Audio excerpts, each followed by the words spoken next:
me. Who am I not to believe in me? If God says I can, who am I to say I can't? Hello, my name is H.Qaiyim, and I am 47 years young. Today, I will be discussing my three biggest challenges as an adult. My first challenge is returning back to school to receive my bachelor's degree.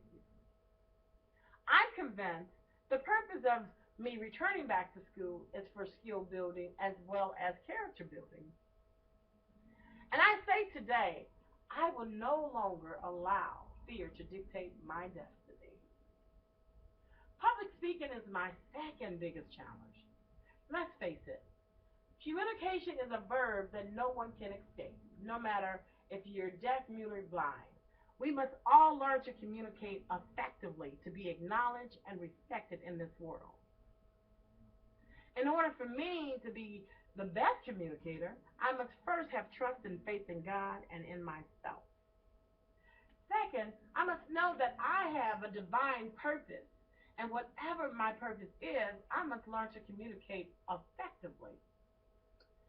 Finally, my third challenge is learning to be faithful to God and to myself.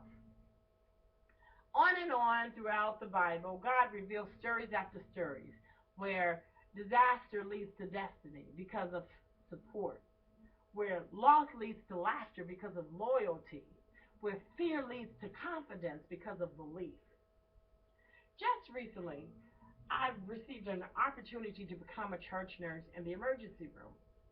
Now, initially, I was intimidated with the thought of being charged over the entire emergency room. But then I thought to myself, I must have been anointed by God to be a registered nurse and a church nurse. So I say to myself, if God believes in me, who am I not to believe in me? Many times I doubt myself when I'm trying to communicate with my coworker. Then I say to myself, why? Or why do some staff members respond more positive to Jane Doe than me? Is it my looks, my body language, or my tone? I come to the conclusion that God often prepare us for greatness by teaching us faithfulness in a substandard situation. And it doesn't matter where you start, it only matters where you finish. So this oral communication class is only a start to prepare me for my destiny. I must stay faithful to God and remember that I am God's masterpiece. That means I am not ordinary or average. I am one of a kind. I am original.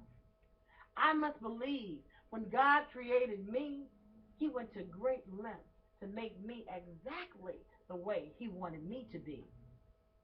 I must support the idea that there is no mistake that each one of us have special fingerprints to identify one another and one's destiny.